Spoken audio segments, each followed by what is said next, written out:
A portion of this video was sponsored by Norton A 360. Classical mechanics is great. If you know the state of a system, say the position and velocity of a particle, then you can use an equation, Newton's second law, to calculate what that particle will do in the future. Okay. In quantum mechanics, if you know the quantum state of a particle, that is its wave function, you can use the Schrödinger equation to calculate what that particle will do in the future. Usually, it spreads out over time as it is doing here. Note, to make this animation, we really solved the Schrödinger equation. So there's a beautiful symmetry here. If you know the initial state, you can use an equation to evolve that state smoothly and continuously into the future. The problem is, in quantum mechanics, you can always we predict never it? actually... Like, if you knew the equation, like, I don't know, a BBW was twerking on me, sent me flying, you know, would you be able to predict, I guess, the course of projection, like where I'm gonna land and stuff like of that nature? If that's possible, yo, someone teach me this equation. I gotta throw some things out. I need to know specifically where they'll land so people are not harmed. Let me know. observe the wave function like this. Instead, when we measure it, we find the particle at a single point in space. So how are we to reconcile the spread out wave function evolving smoothly under the Schrödinger equation with this point-like particle detection? Now, I think it's understandable that when the founders of quantum theory approached this problem, they considered the measurement more real than the wave function. After all, the measurement was something we had actually observed, and it matches our experience of a world of matter particles. It was harder to say what the wave function was exactly. Schrödinger formulated his wave equation because scientists, notably de Broglie, suspected that matter has wave-like properties. But it took a third physicist, Max Born, to propose how we should interpret the wave function. At each point in space, the wave function has a complex amplitude, essentially just a real number plus an imaginary number. Max Born suggested if you take that amplitude and square it, you get the probability of finding the particle there. The fact that you have to square the amplitude actually appears as a last-minute footnote in Born's paper, but that is how probability... Why though?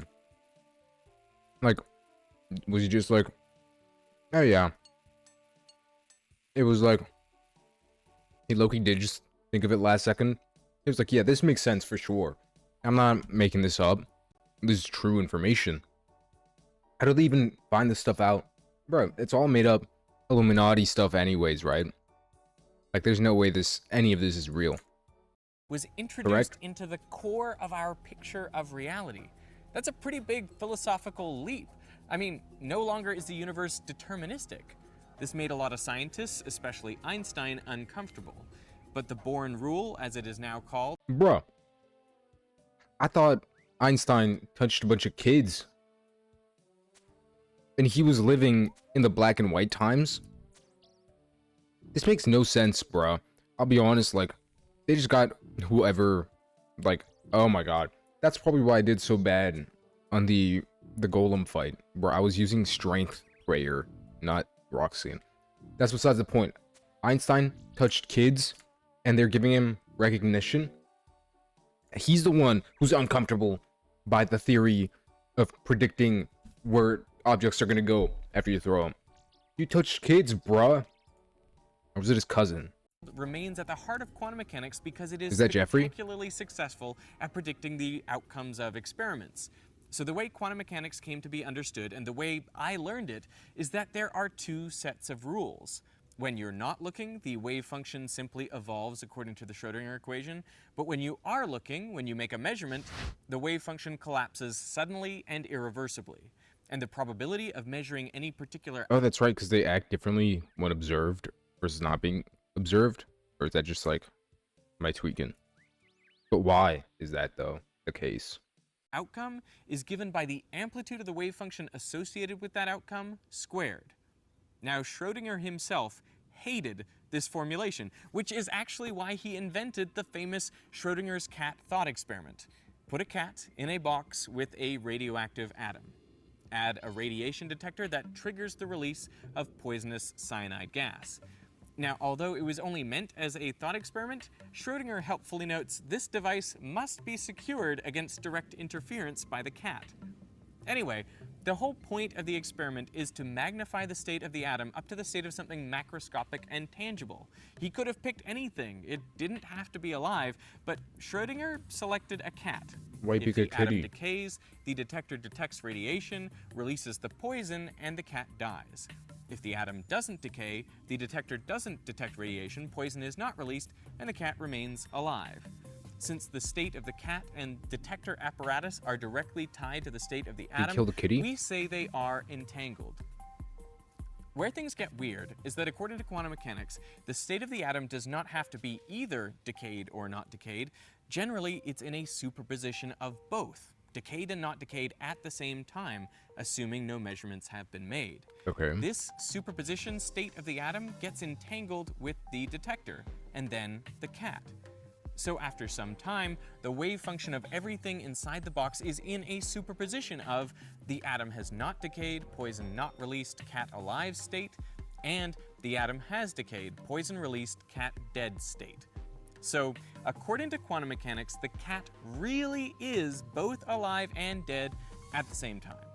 Only when we open the box and make a measurement does the wave function collapse, and the cat actually becomes either dead or alive. Oh. These days, Schrödinger's cat... Oh, I mean, that makes sense. I mean, even not scientifically thinking about it. Like, I've said this multiple times.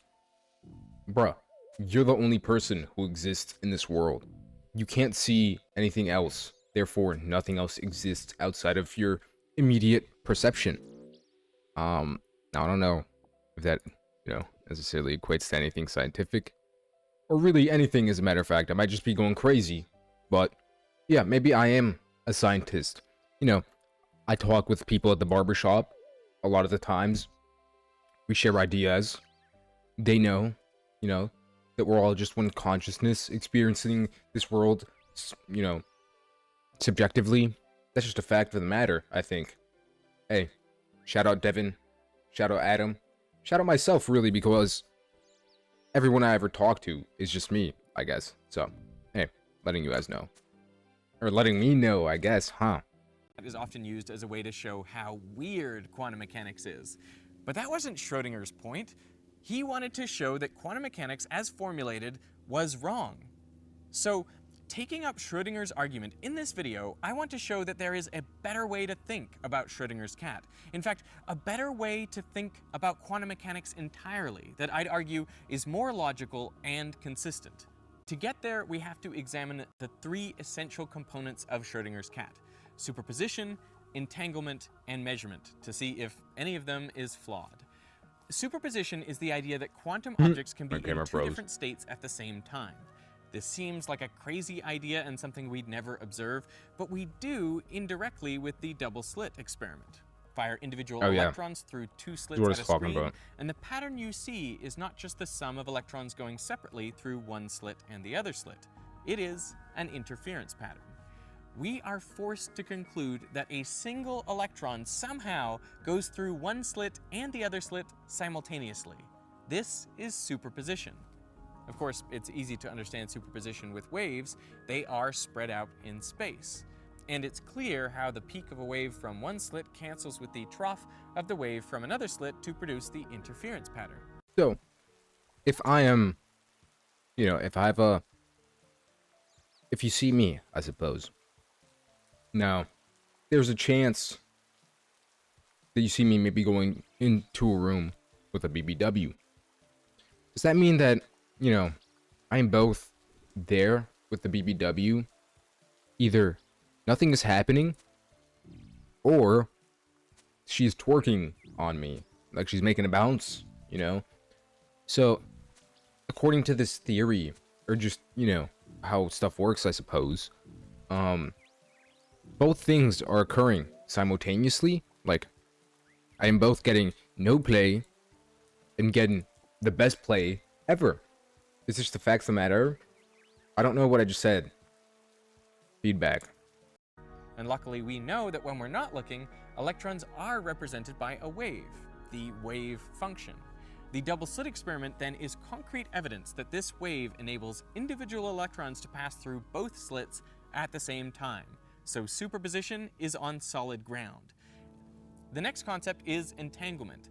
Consider two electrons fired toward each other with equal and opposite velocities. We know they will scatter off each other, but we don't know exactly how. Their trajectories are given by spread out wave functions that only give us probabilities. But as soon as we measure the momentum of one of the electrons, we immediately know the momentum of the other one. It must be equal and opposite, otherwise conservation of momentum would be violated. Now, this may seem obvious, but consider that before the measurement, the momentum of each electron was in a superposition of states. Measuring one instantaneously collapsed the wave function of the other. And this would be true even if those electrons were light years apart. These electrons are entangled.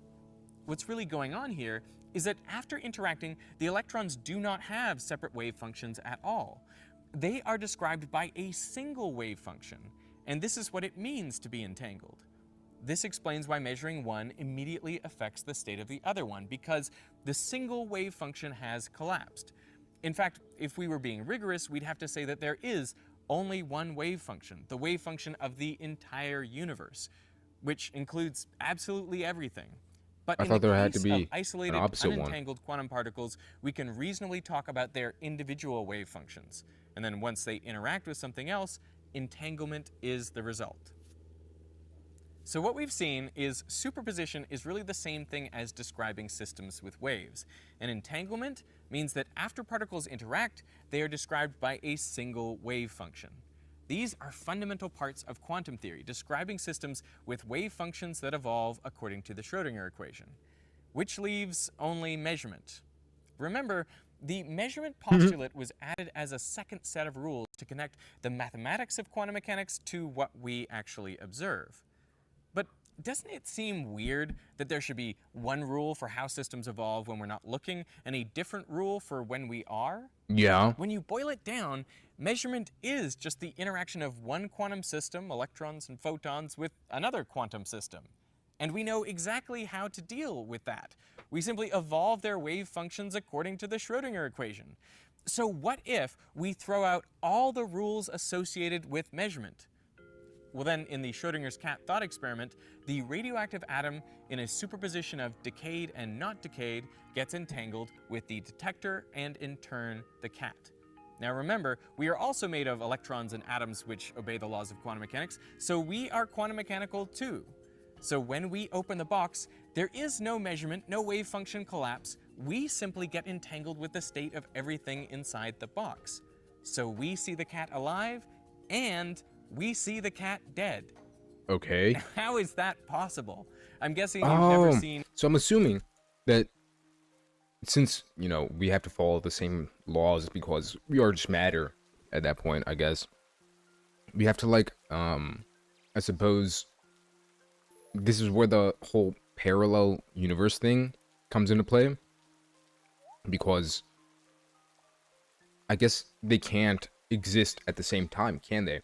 That's why, or at least when being observed, because when it's observed, that's when I think, like, I don't know, it comes to like a conclusion or something. You know, I'm not a scientist. I said it once. I'll say it a few more times probably. But you know, I skipped science class a few times. I attended it once or twice too. I have an idea of what's going on, so just letting you know. No. Both an alive and dead cat before. But the solution is, it's because the you that saw the cat alive and the you that saw it dead actually inhabit separate worlds. By that I mean, they exist in their own complete realities and those realities will never interact. But where did these separate worlds come from? Well, something I haven't mentioned yet are all the particles of the environment, the air molecules, photons, everything that we are not keeping track of. If a quantum object in a superposition gets entangled with the environment, it is said to undergo environmental decoherence. This branches the wave function of the universe, essentially splitting the universe into two slightly different copies. So, a more realistic account of Schrödinger's cat goes like this. The radioactive atom evolves from 100% not decayed into a quantum superposition of decayed and not decayed. The detector becomes entangled with this superposition state of the atom. But the detector is being bombarded by all these air molecules and photons in the box, which would bounce off differently if it is detected radiation than if it hasn't. Okay. So almost immediately, the detector becomes entangled with the state of the environment. It decoheres, branching the wave function in two. At that moment, you are split into two identical copies. Oh, so it's not when you observe it. It's like the moment immediately after it happens and interacts with any other type of, I guess, environmental matter, I suppose. Is that when, like, the superposition split? Let me know, I don't know. Entangled with each outcome of the experiment. You continue to be identical until you open the box, but in this case, the cat actually is alive or dead. You were just finding out by opening the box.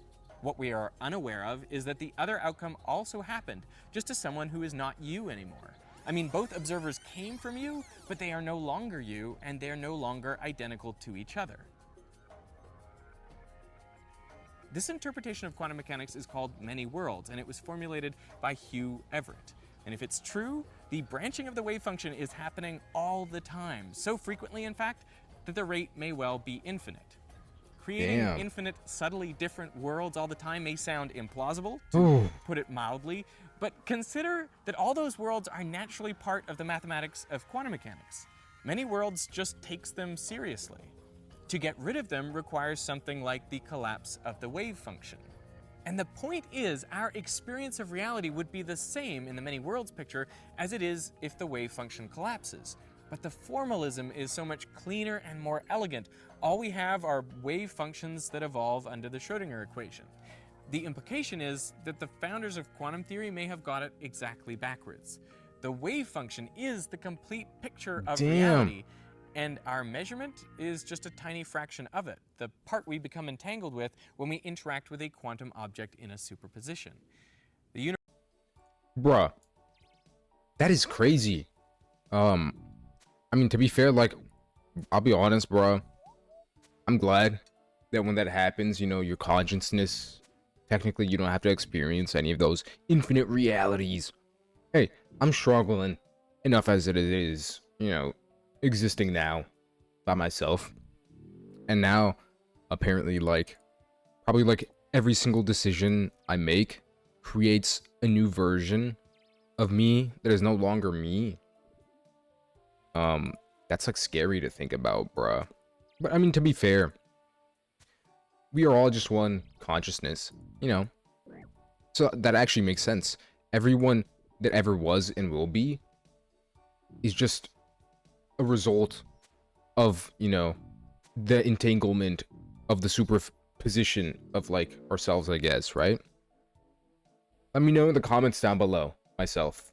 The universe also goes back to being deterministic.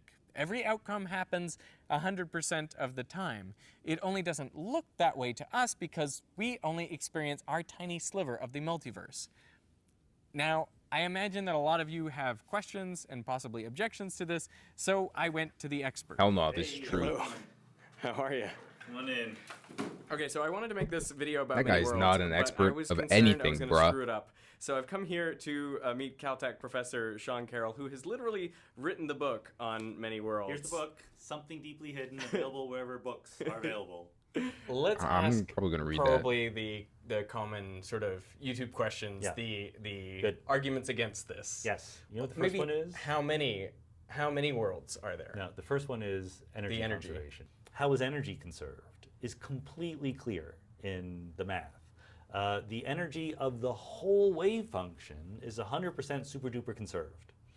But there's a difference between the energy of the whole wave function and the energy that people in each branch perceive. So what you should think of is not duplicating the whole universe, but taking a certain amount of universe and sort of subdividing it, slicing it into two pieces. The pieces look identical from the inside, except that one has spin up and one has spin down or something like that, but they're really contributing less than the original to the total energy of everything. let's ask the question about how many worlds there are, or how frequently are they branching? Right, we have no idea, is the short answer to this. And I think it's embarrassing that we don't have any idea. It's certainly often, it's certainly a lot, right? The universe branches whenever a quantum system in superposition becomes entangled with its environment. So you have atomic nuclei in your body that are radioactive. They decay 5,000 times a second. There's a radioactive decay in your body. Every one of those either decays or doesn't. You can think of it as a superposition. And once it decays, it sort of interacts with what's around it, becomes entangled, and the universe branches its wave function, right? So branching is happening many, many times a second just because of radioactive decays in your body. Now, is it happening infinitely often? We don't know, because we don't know whether the total number of possible branches is infinitely big or finite. It's humongous by any stretch. There's plenty of room for all these branches to exist, and it might very well be finite, but that the details hinge on things we don't understand about quantum gravity and cosmology and the theory of everything and all. Talking about cosmology, what he said. Bro, I need like, anyone know how to make your skin less greasy? I'm a grease ball, bruh. I like my face just gets mad greasy. Yeah, you see there. I don't know. Maybe there's an alternate universe, you know, where I branched off. Like right here, actually, maybe I just branched off. I just had some atomic decay or something. And then the superposition of like the grease in my skin and everything like got tangled up and then created a different reality in which it stopped producing greasy oiliness. True that, bruh. What about you guys? What do you guys think about this? Like, I know it's not the end of the... Oh, it's about to be the end of the video. But, like, do you guys believe in this, bruh? It's like, I mean, it's scary to think about that. Like, there technically is an infinite amount of, like, whatever out there, bruh. I'd be mad scared, bro. Is there one where, you know, I'm, like, in a cave, chronically gooning and stuff like that? I pray not. You know, that's pretty scary to think about. Maybe there's one where Tuesday is Monday. I like Tuesday. I like Monday. But Tuesday should never be Monday, in my opinion. Now, am I crazy for thinking that? I don't know. I'm not sure. Let me know in the comments down below, because ultimately, I think Wednesday is not that fun of a day either. So I'd be fine if Wednesday became, you know, no day at all. So let me know. That stuff. So it's a big number, but we don't know how big. Let's deal with the misconception that many worlds means everything that could possibly happen happens. Yeah, that's not true. Many worlds means the wave function obeys the Schrodinger equation. That's what it means. And the Schrodinger equation predicts many things could potentially happen, but not everything. So for example, an electron will never convert into a proton. It would violate conservation of mass, conservation of charge, all of these things that the Schrodinger equation gives zero probability to ever happening. What about you becoming president? Yes, that could happen. There is a world in which you're president? There is a world, well, to be super duper clear, it would not be me who is president, it would be a version of me. Right? Yeah. But there once the branching happens, those are two separate people now. But there is a version of you who is currently president. Yes, that's right. And who is tweeting. It's a very low amplitude world. It's a very small probability. The president is tweeting. There, yes. I mean, I think this is the way in tweet which it feels more complicated has hit than Twitter. Or it feels more ridiculous. I am a doctor. Than Copenhagen, because Copenhagen's like, there's just one world. This is it. That's right. And it's what you experience. But look, the universe, the good old universe, forget about quantum mechanics, okay? Just like the cosmological universe where we see all the galaxies and everything. We don't see the whole universe. We see a finite amount of it because light moves at the speed of light. So there's a place beyond which we can't see. The universe could be infinitely big. We don't know. It's certainly very plausible the universe is infinitely big. It's plausible that everywhere in the universe looks more or less like what we see with galaxies and stars and the whole bit. If that's true, there's an infinite number of copies of people exactly like you. Some of them are presidents, some of them are winning NBA championships, some of them are supermodels. I'm in the whatever. NBA? It's just because there's a lot of different shuffling around of the atoms, okay? It has nothing to do with quantum mechanics and weirdness. Not me, Does but that bother you? Does that a version like, of me rub you the wrong way? Kind of. I think, well, maybe it should. But I agree it's less weird than the quantum idea. And I think in both cases, it's because, you know, human beings, there's some cognitive bias. I don't know what it's called, but there's a cognitive bias that says the only probabilities for anything are 0%, 50%, or 100%. And when I tell you something can happen, but the probability is really, really, really, really, really, really, really, really low, people are like, but it can happen, right? They're like, let me focus on that possibility that it happens. I'm like, no, don't do that. What? It's just not sufficiently probable that it's worth worrying about in any way.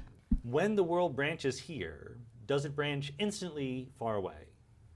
The answer is, it's up to you. This is the annoying part of the answer. I can write down a description in which the branching happens instantly throughout all of space. I use that description to make predictions about what people will see. All those predictions come out 100% completely true. I can write an alternative description in which the branching sort of spreads out at the speed of light. And I make a different set of predictions, but guess what? They're exactly the same predictions. There's no difference between what those two pictures actually predict. And what this is reflecting is God doesn't know about branches. There's the wave function of the universe. That's all that really exists, okay? Breaking the wave function of the universe into different pieces that you and I call branches or worlds I got a piece of is very tuna convenient for us human beings. stuck in the But that's all back it left is. It's molar not built into inside my the mouth. fabric of reality itself. It's just like, it's exactly like the air in this room. Rather than listing the position and velocity of every single air molecule, I just tell you the temperature and the pressure and things like that, right? It's a convenient description for us human beings. It's not the full description of the reality. Because And branches you are can't exactly comprehend same way. the So if reality. you're annoyed that there's two different ways of describing the branching, you have to remember that the whole idea of branching is just a human convenience. Hey, this portion of the video is sponsored by Norton 360, a global leader in cyber safety. Norton 360 comes with multiple layers of protection for your devices, not just antivirus and anti-spyware, but also things like dark web monitoring power Antivirus is important. like Potassium I'm just gonna- Deluxe to try Oh, out that's the end. for myself, and Okay. I'm really enjoying it. So Well, just remember, guys, that, you know, if you leave with one thing in your head right now, guys, understand that you are me. We are all the same consciousness, experiencing it subjectively. Why do you think when we do whatever we do, bro, there's like, we just create different timelines and stuff like that. Technically, it's not you, but it's you. So just remember that. The next time you're afraid and have anxiety, oh, someone is gonna make fun of me because of the way I dress, the way I talk, the way I do that or this. Bro, you're afraid of yourself making fun of you? Cool guy out.